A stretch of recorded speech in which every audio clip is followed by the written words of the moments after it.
আসসালামু আলাইকুম, welcome to my channel. আজ আপনাদের জন্য নিয়ে আসলাম বিকেলের একটা চায়ের সাথে খাওয়ার জন্য নুডলসের স্ন্যাক্স। আমার এই রেসিপিটা যদি ভালো লেগে থাকে তাহলে প্লিজ আমার এই চ্যানেলে লাইক, শেয়ার, কমেন্টস এবং সাবস্ক্রাইব করবেন।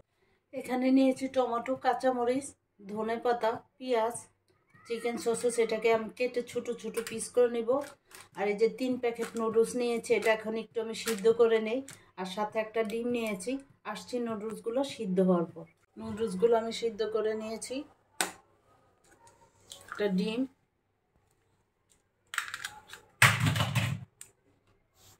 সসেসগুলো এরকম করে কেটে নিয়েছি।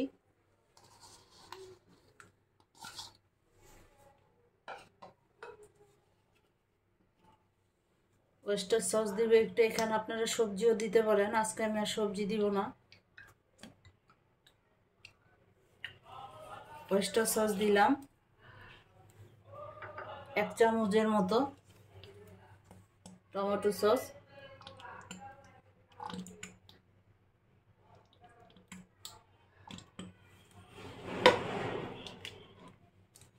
নুডলসের মশলা। এখানে আমার 3 প্যাকেট নুডলস আছে, 3 প্যাকেট মশলাই দিয়ে দিব, যেহেতু একটু আমি ঝাল ঝাল করব। ধনেপাতা, কাঁচামরিচ, পেঁয়াজ, টমেটো কুচি, লবণ, কর্নফ্লাওয়ার। এখন এটাকে আমি ভালো করে মিক্স করে নিব।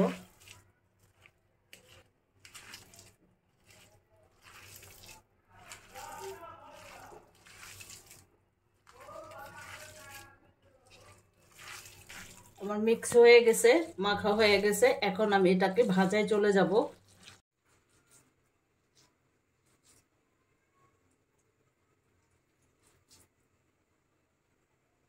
দিয়ে দিচ্ছি পাকোড়াগুলো।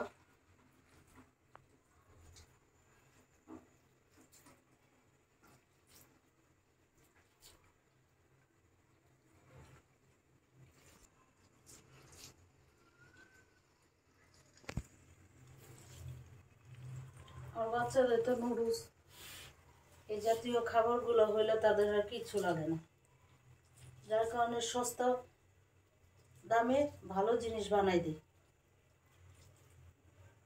অল্প খরচে তারাও খুশি, আমি বানাইও শান্তি।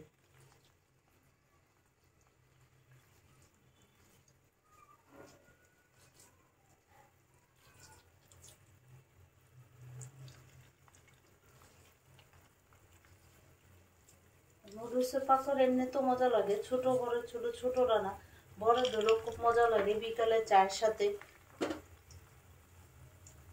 খুব মজা লাগে। আর শীতের সন্ধ্যাতে ভাজা পোড়াটা হইলে আরো ভালো লাগে।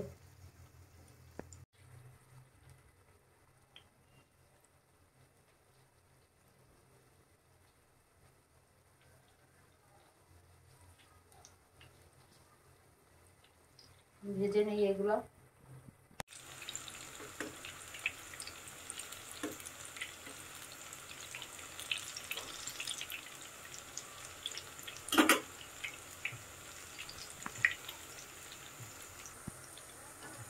পাকোড়াগুলো উঠাই ফেলবো।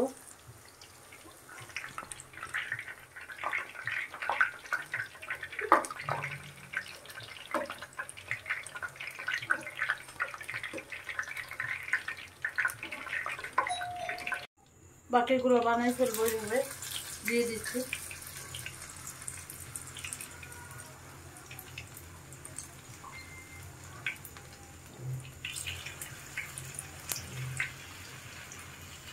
আমার ছেলে 3-4 দিন ধরে ঘ্যান ঘ্যান করতেছে পাকোড়া খাওয়ার জন্য। সে নাকি পাকোড়া খেলে রাত্রেবেলা ভাত খাবে না।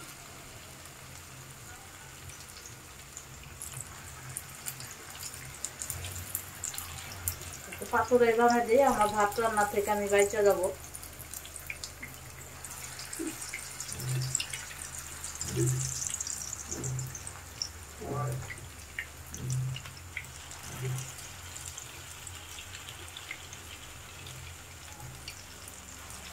এভাবে বানিয়ে ফেলি।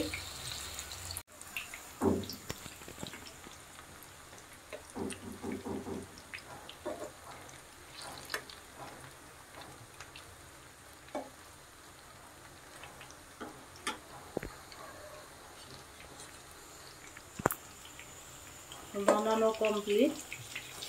আপনারা সবাই ভালো থাকবেন, সুস্থ থাকবেন। আল্লাহ হাফেজ।